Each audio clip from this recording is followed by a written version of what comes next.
Hey there and welcome to this tutorial on Sea Power's weapon systems. There are a lot of weapons in the game, and this video, although it be brief, I'm going to try and give an extensive overview of the weapon systems that you can find in the game. Thankfully, the game's systems do explain most of these weapons quite well. If you right click on a unit and go to unit reference, you can see the unit reference card, and with that you can see most of the missiles and most of the weapon systems and see what they do and see what they are. But here's the quick overview. Essentially, we have a couple of different weapon systems aboard these ships. In the case of this aircraft carrier, I have the RIM-7. This is a surface-to-air missile. So the first weapon type is missiles. It can be a surface-to-surface type missile, so from one ship to another ship. It can be a surface-to-air ship missile, so from a surface ship to an aircraft. It can be from an aircraft to a ship. It can be from an aircraft to an aircraft. You have all types of different missiles. Let's start out with the anti-ship missile. In this case, it's going to be a Harpoon, as launched by this Ticonderoga class cruiser. The Harpoon is a radar-guided missile. This means it has its own radar guidance, its active radar homing. It has an own radar in the seeker cone of the missile. This has advantages, because it means you can launch that thing without having to use your own radar. In this case, I have an aircraft up here. This is Bluetail 1, it's an E2C, and it is actually spotting the ships over there. I got a merchant and an alligator. They need to go. So all you need to do, once you have that thing detected, is select the Ticonderoga and have your missile. So click either left click and then right click, or right click on the missile button, and you can either do single shot, salvo 2, 4, or 8. I think a single shot right now will do, as we're trying to get rid of this merchant. Of course, the bigger the ship, the more missiles it might need. Now, the easiest way to go about it is just to right-click the target. This way, the missile is going to launch. Once you have that missile in the air, in this case of the Harpoon, I can't actually interact with it. I can have a look at it, I can see how fast it's going, I can see where it's going, and because I have turned on map layers, weapon seekers, I can see what it is trying to spot. So I can see how wide its search cone is. If something happens to be found inside of that search cone, it will engage it. Therein also lies the problem, to some extent. Because this means that if something is not inside the seeker cone, the missile is going to try and look for something beyond that. So let's say that this missile happens to not find this merchant, but instead finds another civilian target behind it, it will try and kill that. So this seeker cone is definitely a very important thing to note. How far can my missiles see and what can they shoot? Moving on to the second type of missile, the air-to-air missile. There's a couple of different variants of these, because we have a couple of different ways of engaging other aircraft. In this case, this F-14 has an AIM-9L. This is a relatively short range at 9 miles, heat-seeking missile. It just looks for something warm, something really hot, like an engine. And once it finds that, it's going to try and kill it. It's going to try and just jam the missile right into that point. There's no way to mid-course correct these things. There's no way to change where they're going. This is an infrared air-to-air missile. The challenge with these things is, if you're in a situation where you have several of your own aircraft, they might go after your own aircraft if they happen to miss one target and then go for another. The second type that we have is the AIM-7 Sparrow. Now, the Sparrow is a different type of missile in that it has semi-active radar homing. This means that the missile itself has no radar, but the aircraft does. This F-14 has its own radar. So as long as I'm painting this this Tu-95 with my own radar, by having my own radar active, I can use the AIM-7. If I turn that radar off, I'll not be able to use it because it needs a radar source, so rather a radar return signal. So I'm bouncing my radar off of the Tu-95, and that's where the missile is going. And then you got the AIM-54. This is active radar homing, so very similar to the RGM-84 in the sense that it has its own radar and will look for targets all by itself. But it has radio command mid-course correction. And this means that this missile can be guided onto a target. So let's launch an AIM-54. In this case, I only carry one of them. I'm going to launch that against that aircraft over there. Once you do engage with an aircraft, it goes into combat mode, so that's why I tossed the drop tank, and there's the missile. You can now see that the status of the F-14 here is guiding AIM-54A. All the time that you're guiding this thing, you need to keep your nose at the target. And for the AIM-7Ms, this is especially true, because the moment that you turn your radar away, you'll not be able to use the aircraft's radar in order to illuminate the target. So in that case, you won't be able to engage that, or you won't be able to turn that missile into a missile that actually goes after a target. Of course, I can tell this aircraft to change course right now, but it will refuse, because it's still guiding the AIM-54. At this point, the AIM-54 also says, yep, I'm linked, and now it says I'm no longer linked. I have lost connection. But I do have my own radar, and now it's looking for a target. So that's the seeker cone of the AIM-54. And at this point, that Tu-95 is getting mighty worried, as well it should. So the initial part was the aircraft guiding the missile, and then the aircraft decided to change course. The missile said, okay, sorry, I don't know where the target is anymore, but I have my own radar, so I'm going to find it all by myself. Regarding air-to-surface missiles, in this case an air-launched anti-ship missile. There are a couple of different ones. They work pretty much the same way as you have seen before. In this case, I carry the AS-4. It's a very big missile, but I only carry one of them. This is very, very straightforward. Active radar homing, range 100 miles to 180. So this AS-4 Kitchen, or the KH-22, supersonic standoff anti-ship missile. Very straightforward. The only thing you need to do is tell it where to go. I want you to kill this. The missile says, okay, goodbye, and you can turn your aircraft around. You don't have to guide this thing, you don't have to talk to it anymore. You can just strike and have the bombers go back to base. That does make these things very potent. Now, when it comes to missiles, or rather defending against missiles, the problem can be, can you fire enough of them? Can you fire enough missiles to overwhelm the anti-ship missile defenses?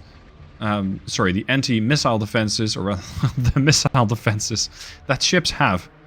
Sometimes you can, sometimes you can't. It depends upon the situations, but it's, well, there's a lot of ifs and buts. Let's not go into that this time around. Time for the next missile type, surface-to-air missiles. Anything that is airborne can be targeted by a surface-to-air missile. The question is it in range? If not, try to get into range, and otherwise, well, you're just going to be looking at that target unless you send some other platform after it. What I've added this time around is a Kirov-class battlecruiser, and this guy over here is most likely going to be spotting us. That's the Tu-95. That means that the Kirov will have launched all of its missiles at my aircraft carrier group. They know exactly where I am. I know that the Kirov is somewhere towards the north, so now I have to defend myself. Seeing as I happen to know where the threat's going to come from, I'm going to reorient my battle group. So I'm going to go formation, edit formation.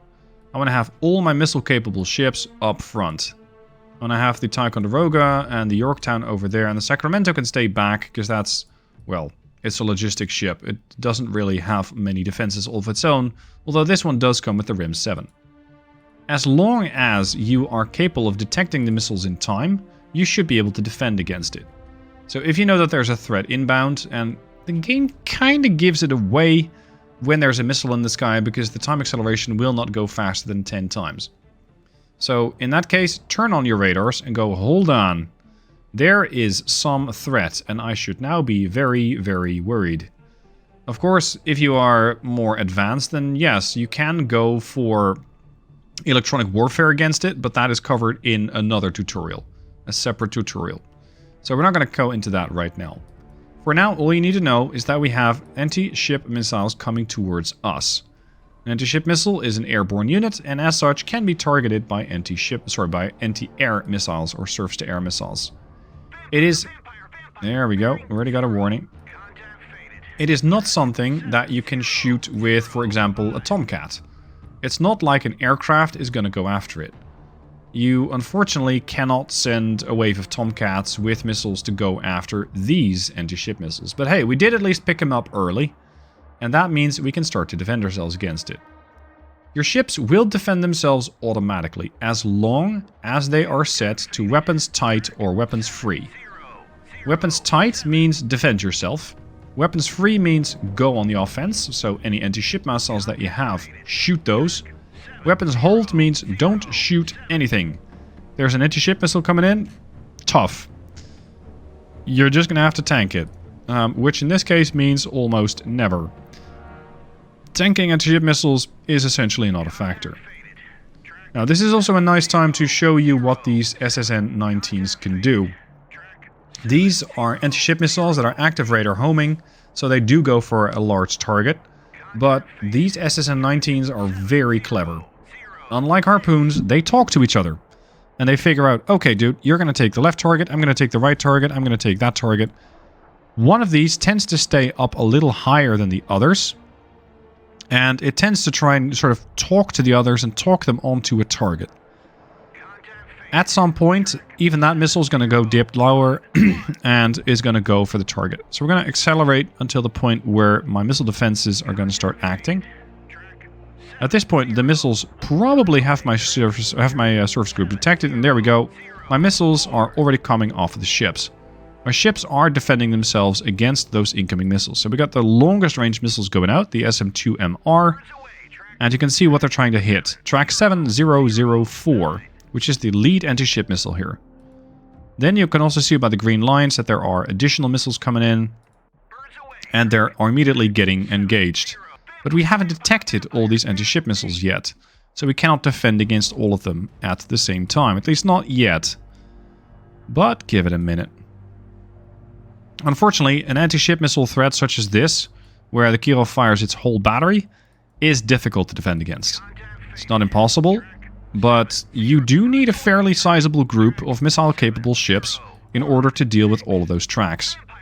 So you can definitely see that my ships are trying to throw as many missiles into the sky, and you can see that some of these are getting intercepted. One of them has been intercepted, that was 7004, so that initial track.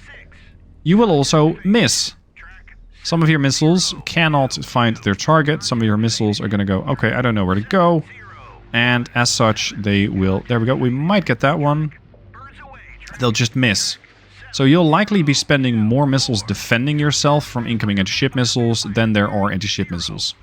For example, if there are 60 anti-ship missiles coming in, you might fire 25 or 30 interceptors against it. Some ships are very good at reloading those missiles. Some of them are not. The RIM-7, for example, takes about 30 minutes to reload. So in that case, you can only launch what you have available, which is generally 8 of them, and then it's good luck after that. What you'll also see these ships do is use their guns. Guns are fairly lackluster when dealing with incoming ship missiles or incoming missiles of any type, but sometimes they get lucky.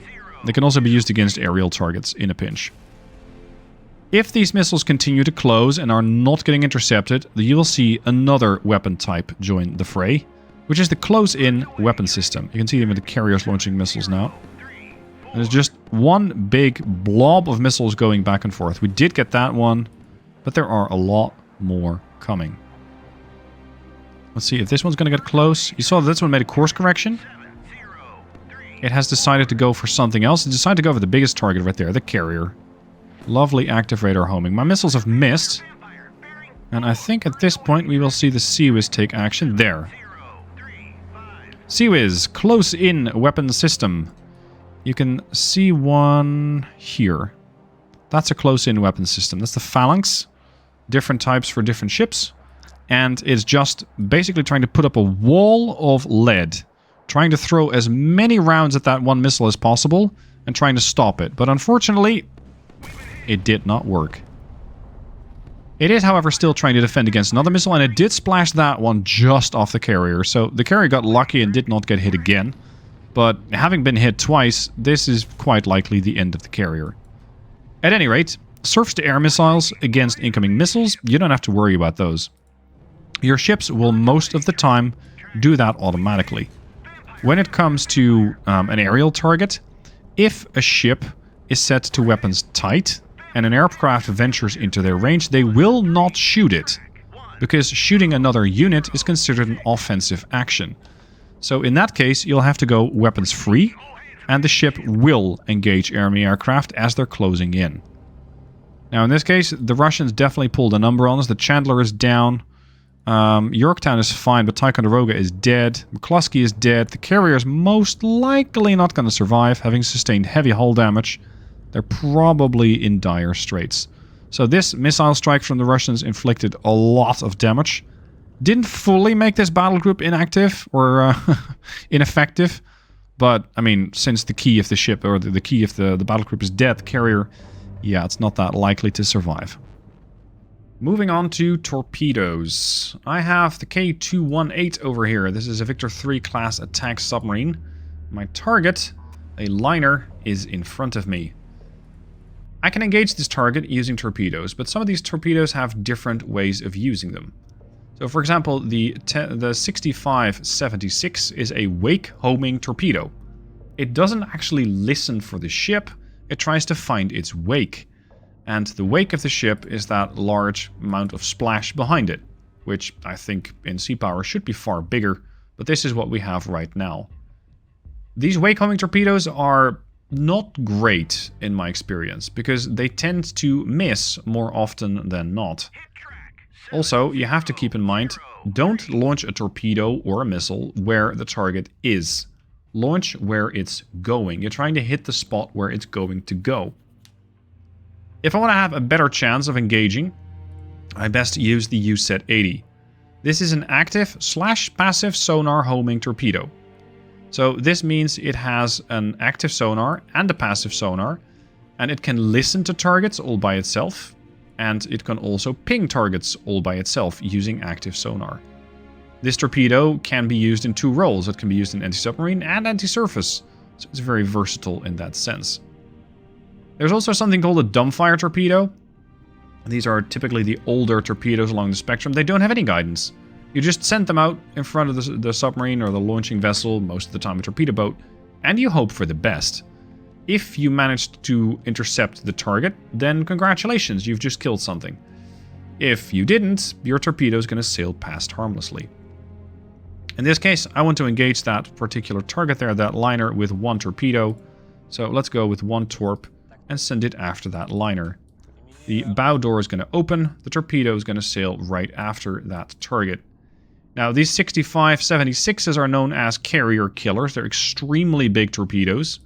And that also means you don't carry a whole lot of them. Let's see what this wake homer is going to do. It is, of course, not nearly as fast as a missile, because it's only doing 50 knots. And this means it will take quite a lot more time to catch up to targets. This is also where torpedoes have a bit of a caveat that missiles generally don't have, or at least not as much. If your target is running away, now I wouldn't call this liner running away, but let's say I'm trying to hunt this aircraft carrier, and this aircraft carrier goes ahead flank, then it's running away at 25 knots, and some ships can go even faster than that.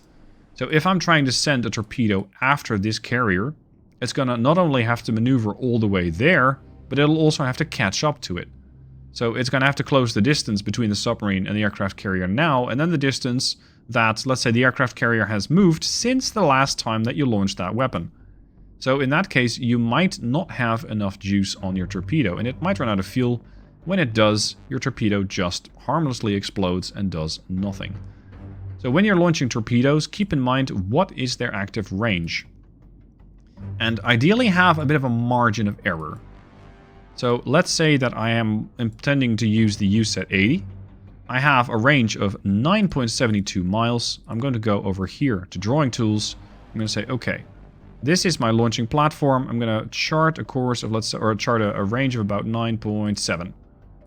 If something is within that range, I can probably engage it. However, if that unit is, let's say, coming, or if I detect it over there and it's going towards the other marker, it's not only going to have to travel that distance, but also towards the other point, towards the intercept point. And that might not happen, because you don't have the runtime. In reverse, if something's over there, and it is coming towards you, and you know, or at least can reasonably expect that it will continue moving towards you, then you can launch a missile, or a torpedo in this case, in that general direction. At this point, there might be something out there, there might not. We simply don't know yet. But if this is going to come into range, that torpedo will most likely have enough juice. Now, this wake-homing torpedo has more or less caught up. And once it does, you can see that it starts to make some sort of course corrections. This is when it's trying to find the wake. So it's trying to search left, search right, search left, search right. And eventually, it's going to go, aha! I have found the wake. I have found my target. That is where I'm going to explode. This is the origin of the wake, these propellers. So the torpedo has found its mark. Now, much like with a missile launch, you can sort of backtrack the launch from a torpedo. If there was indeed something over here, it could fire back along the line of the torpedo course. So in that case, it can be very useful with torpedoes, especially if they're wire guided, to change their course. Unfortunately, this one, the UZ-80, offers no mid-course corrections. So in this case, you might want to move the submarine itself. If you have, for example, a target that you're engaging over there, you just launch the torpedo at it. In that case, try and go at a 90-degree offset and increase speed. Don't be where the enemy is going to expect you to be. Because if they do fire a snapshot, so a quick torpedo back in your general direction, that torpedo might follow that line, that marker over there.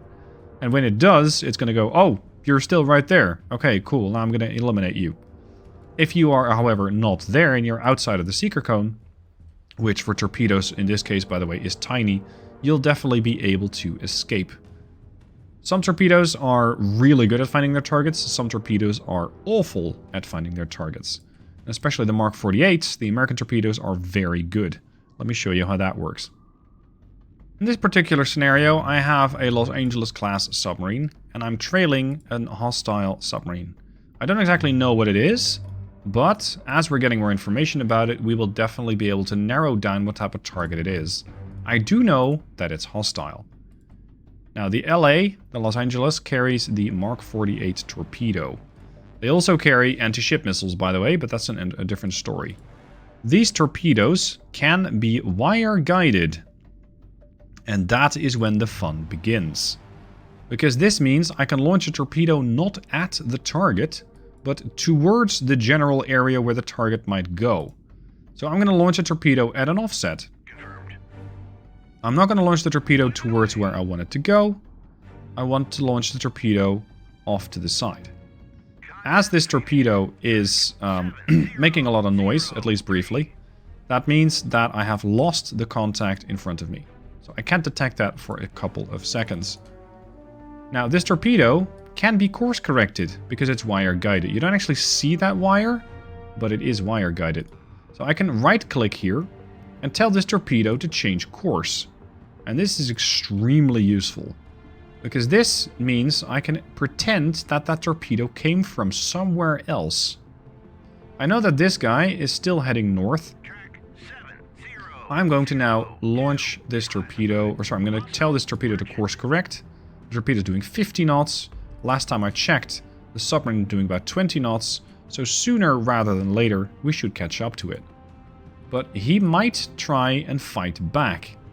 He might, if he hears that torpedo, go, hold on. That torpedo, I'm going to shoot right back along the line of that torpedo. And unfortunately for him, there's nothing there. Because this way, I have a torpedo coming from a direction, and if they track that back, there's nothing there, because I dog-legged it, as they call it.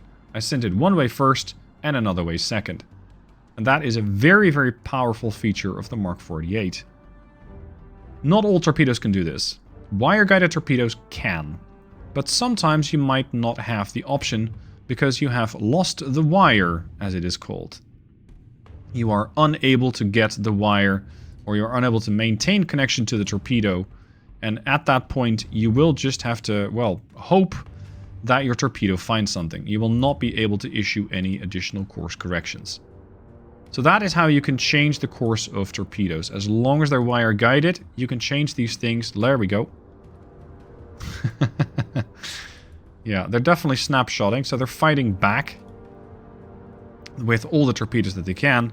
And because I've maneuvered the torpedoes so much, I now actually have undone most of what I did. Because they tried to fight back against the torpedo. But you can see that they're not exactly going to be on target against my submarine. Ideally, I would have done it in a couple of different legs. So a couple of different parts of the journey, if you will. I would have sent the torpedo from my submarine first there and then there. And once I did that, you will have seen that the torpedoes were sent towards that direction. So that's how you can change the course of torpedoes, and you can change where the intended target might fight back. Another type of weapon that you can use against submarines is the RUR-5. This is basically this missile launcher that you see up front. It is a missile strapped to a torpedo. This means that you can rapidly deliver a torpedo to another location. So let's say that I know there's a submarine over there. I'm going to use the RUR-5. I'm going to send one off. You can see that it is a missile booster. Then there's the torpedo. And what this thing does is just fly a sort of parabolic arc, so it goes up real high, and then it comes down, and it just drops the torpedo right into the water. There you go. You can see that this has a very tiny seeker cone. These Mark 46 are lightweight torpedoes. And now it's going to look for a submarine. The Mark 46, as a torpedo type, cannot look for surface targets. So don't worry dropping these among your own aircraft carrier group, if it has come to that. Because your torpedo will not find surface ships. Of course, ideally you wouldn't have this happen, because this has a relatively low range, and means that there is a submarine 6 miles away. And as I've shown you in the submarine, or the torpedo type, it is possible that at that point you're already gone. You will not be able to survive a submarine at 5 miles most of the time. Some Russian warships are also equipped with the RBU-6000, and that's the last weapon type I'll cover. The RBU-6000 and the RBU-1000 are anti-submarine mortars. It's basically a depth charge. That's the closest proximity to what you can get. I know that there is a submarine fairly close to the Kirov. Of course, ideally it's way too close, but that's a different discussion. I'm going to shoot the RBU-6000 at it. The RBU-1000 only has a range of half a mile. The RBU-6000 had a range of 3 miles. So first we're going to have to close the distance, and then we should be able to engage that submarine. We've closed the distance to 2.92 miles, and I'm going to use the RBUs against this Alpha over here.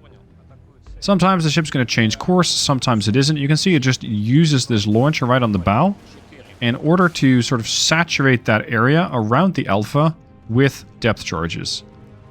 And let's see, we should be able to see them coming in. There's the Kirov. There. Splash, splash, splash, splash, splash, splash, splash, splash. They're just dropping into the water.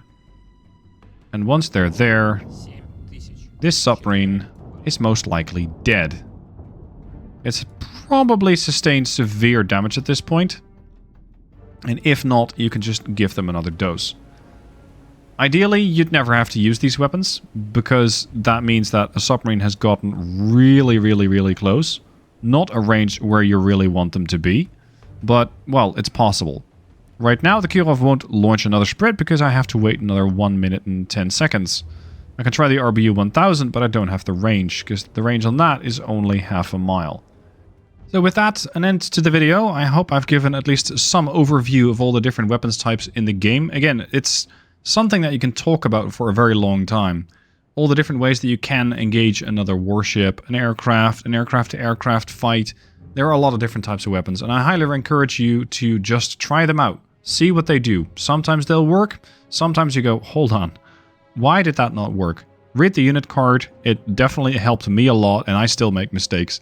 Sea Power is a complex game, so give yourself some time to learn it. Thank you for watching. If you have any additions, corrections, questions, leave those down below in the comments. And good luck on the high seas of Sea Power.